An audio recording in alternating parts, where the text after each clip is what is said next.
Bonjour à tous et merci de suivre le 12h30 de RTI2, la chaîne plus proche des populations à la une de l'actualité. Ils se portent volontaires pour aider à la régulation de la circulation routière. Nous ferons un zoom sur les bénévoles de la route. Et puis en Algérie, le président français Emmanuel Macron entame ce jeudi une visite officielle de 3 jours. On les retrouve presque dans tous les carrefours embouteillés des communes du district autonome d'Abidjan. On les reconnaît avec des chasubles. Eux, ce sont les bénévoles ou volontaires qui se mettent au service de la nation pour réguler la circulation routière. Aux côtés des forces de l'ordre ou pas, ils facilitent le passage des véhicules. Et notre reporter Georgette Ido Fofana les a rencontrés.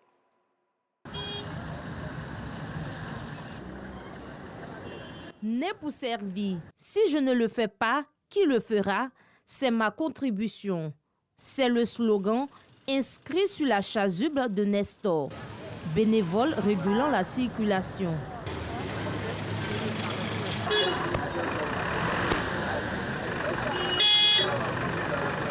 La cinquantaine révolue, Nestor régule la circulation aux côtés des forces de l'ordre depuis plus de 20 ans. Son champ d'action, les carrefours embouteillés du district d'Abidjan, comme ici au carrefour de la gendarmerie de la commune d'Abobo. La première des choses, quand j'arrive sur le terrain, je fais l'état des lieux. D'abord, moi-même, je suis dans l'embouteillage, comme vous l'avez constaté, et je descends du véhicule qui me transporte. Et puis, soit je prends une moto pour arriver vite sur les lieux et puis faire l'état des lieux.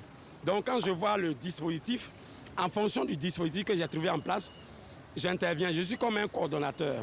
Rigoureux, déterminé et motivé, Nestor ne passe pas inaperçu. Ce qu'il fait, c'est très bon. Ça encourage les gens, oui. C'est très bon. Oui, ça nous arrange très bien. C'est très bien. Il fait que bon, c'est fluide, tout le monde va tranquillement, mais il faut que les gens le respectent. Quand on le voit, ça nous fait chaud au cœur parce que c'est quelqu'un, vraiment, il est courageux. Voilà, parce que gérer l'embouteillage à Bobo, c'est vraiment difficile. Donc du coup, venir faire ce travail-là, pour pouvoir bien réguler la circulation. En tout cas, on pense que c'est une très bonne chose. Mission accomplie au carrefour de la gendarmerie. Nestor se rend ensuite au carrefour derrière Rail, toujours dans la commune d'Abobo, pour donner un coup de pouce aux automobilistes pris dans les embouteillages. Le fait de gérer la circulation pendant 21 ans, ça a développé un réflexe en moi. Si bien que, bon, j'arrive à des endroits comme si on m'avait appelé. Et beaucoup d'automobilistes se demandent, tu as GPS, comment tu fais? En fait, je n'ai pas de GPS. Non, pas du tout. Je prie beaucoup et je demande à Dieu de me conduire là où les forces de l'ordre sont débordées. Nestor ne fait pas que réguler la circulation. Il s'érige aussi en médiateur en cas de léger accrochage entre automobilistes. Il y a des accrochages comme celui-là. Et puis, ils passent leur temps à discuter. Et ça crée un bouchon. Il y a des ambulances, il y a des reportages. Et quand c'est comme ça, j'interviens. Vous êtes pour le constat, pour l'amiable. Et quand ils sont d'accord, j'ai dit, bon, je vais matérialiser. J'ai eu l'idée d'avoir ça sur moi. Au nord, au sud, qu'il y ait où il pleut, je trace. Et je leur demande de mettre les véhicules sur le trottoir, de sorte que la voie soit fluide. Et j'ai réussi à me faire comprendre. Le souhait de Nestor, être reconnu et accompagné par les autorités compétentes. 21 ans sur la route, c'est une partie de ma vie que j'ai consacrée à aider les autorités, la population.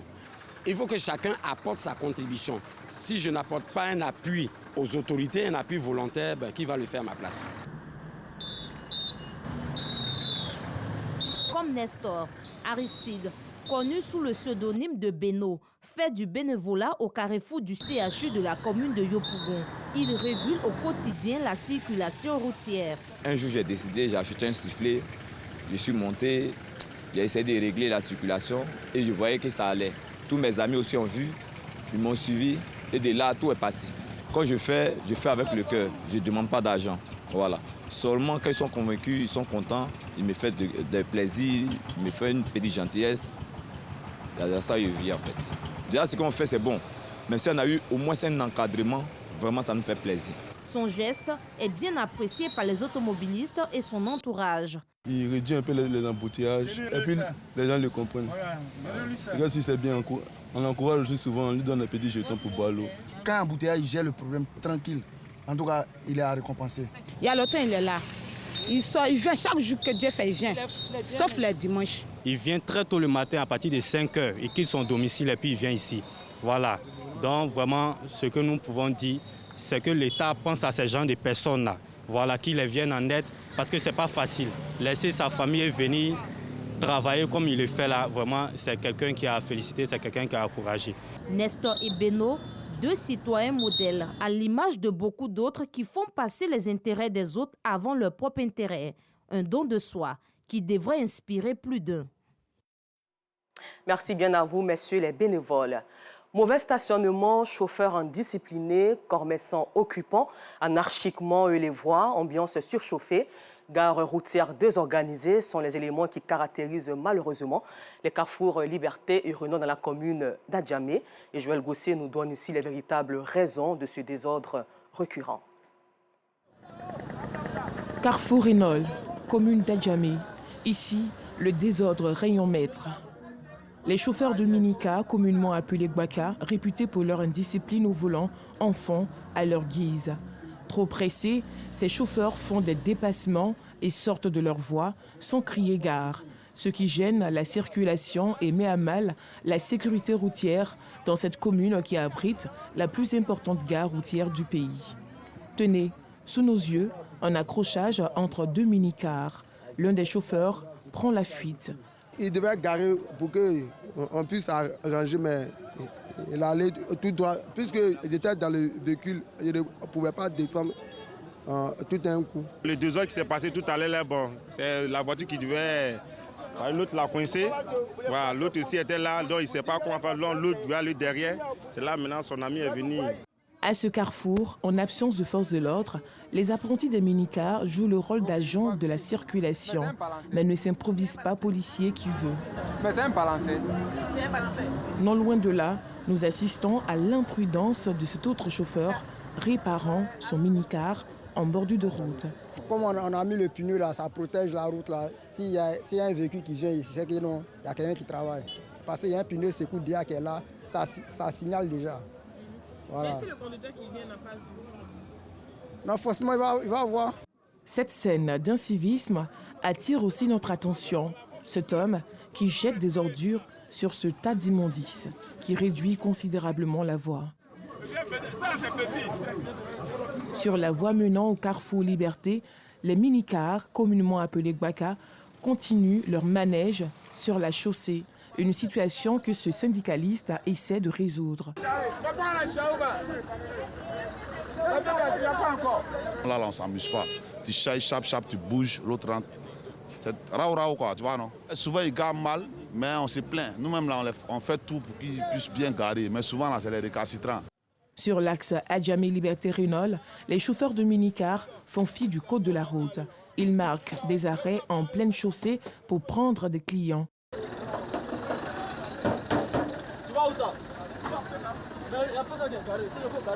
Une fois au carrefour Liberté, nous faisons face à une autre réalité. Ces vendeurs ambulants qui s'élancent sur la voie sans regarder, ce qui peut coûter la vie. Par tous les coins à Djamé, il y a plusieurs coins. On n'a pas de choix. Une situation que déplorent les usagers. Ici à la Liberté, il y a du désordre. Les marchands ambulants avec des véhicules, là, franchement, c'est dangereux même. Donc ça forme un désordre de 1, ça provoque l'embouteillage. Même pour circuler, c'est tout un problème parce que les chauffeurs même de Gbaka ne respectent même pas les piétons de 1. Voilà. Tu peux rester en train de traverser, ils vont même te ramasser. Ils ne veulent même pas klaxonner. Ce désordre crié par les chauffeurs de minicar au carrefour Renault et Liberté dans la commune d'Adjamé ternit son image. Quand prendra fin cette anarchie? En attendant d'y trouver une solution, chauffeurs de minicar, vendeurs ambulants imposent leur dictat aux usagers de la route. D'Abidjan, rendons-nous à présent dans la région de Gbeke, dans le centre de la Côte d'Ivoire, où la pluie diluvienne a battu du 23 au 24 août sur Bouaké et ses environs a causé d'importants dégâts matériels. Des dizaines de commerces effondrés et un centre de santé sur les eaux. Les sinistrés dépourvus appellent donc à l'aide Soro Corona de RTI Bouaké. Bouaké, scène de désolation au centre SAS. Des bureaux de ce centre de santé pour la prise en charge des personnes vivant avec le VIH-Sida sous les eaux. Nos bâtiments techniques ont été inondés.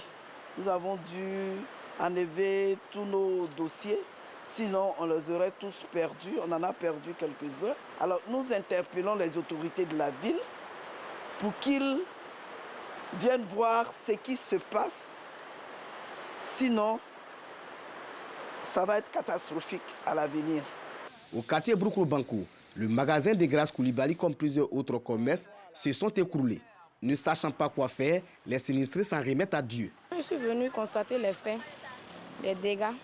En tout cas, les marchandises, beaucoup sont partis. Mais ils rendent gloire à Dieu, comme au moins, il n'y a pas eu de blessés, il n'y a pas eu de morts. Tout près de là, une maison s'est écroulée à moitié. Les occupants étaient absents lors de notre passage. Le pont qui relie le quartier Broukoulo au centre-ville n'a pas résisté face aux eaux de ruissellement. Ça a inondé le pont.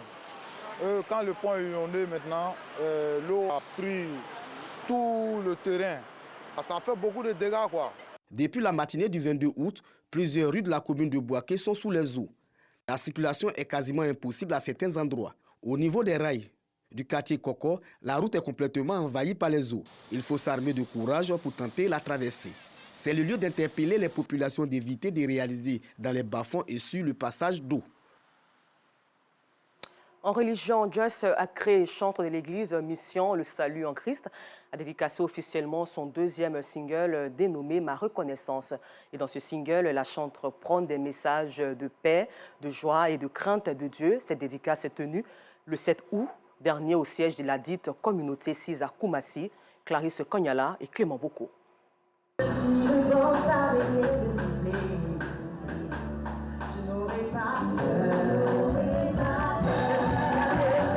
Ma Reconnaissance est le nom du single de 4 titres de la chanteuse Joyce Acré. Fidèle de l'église Musac, la mission Le Salut en Christ, elle veut, à travers ce culte d'adoration, dédicacer et présenter officiellement son maxi-single. La dédicace, elle est pour le Seigneur. C'est comme un enfant qui vient de naître. Et l'enfant, il faut le dédier à l'enfant, il faut consacrer l'enfant à Dieu. Voilà. Et donc cette dédicace, c'est pour consacrer au fait les chants au Seigneur. Je dédie ces chants au Seigneur Jésus-Christ. Dans ce single, Joyce Acré prône des messages évangéliques afin de gagner le maximum d'âmes à Dieu. Une occasion pour le pasteur de l'Église d'exhorter les fidèles à vivre dans la paix et la communion fraternelle. La dédicace du maxi-single de ma fille Joyce Acré, c'est un sentiment de joie qui m'anime. Le conseil que je peux donner à mes fidèles, c'est de suivre la voie de Joyce Acré et de servir le Seigneur. Et c'est ce qui est important. C'est en 2018 que Joyce Acré, de son vrai nom, Nogbu Acré Jocelyne, sort son premier album intitulé « Jésus m'a tout donné ». Nous le disions en titre, en Algérie, le président français Emmanuel Macron entame ce jeudi une visite officielle de 3 jours dans ce pays, destinée à tourner la page des brouilles et surtout à refonder nos relations qui restent marquées par le poids du passé. Il faut souligner qu'il sera plutôt accompagné d'une forte délégation de 90 personnes, dont 7 ministres. Avant de finir ce journal, rappelons que ces hommes en chasuble sur nos routes, les bénévoles ou volontaires qui se mettent au service de la nation pour réguler la situation routière sont encouragés aux côtés des forces de l'ordre ou pas. Ils facilitent le passage de tous les véhicules. Encore merci à vous et rendez-vous demain 12h30 sur RTI2.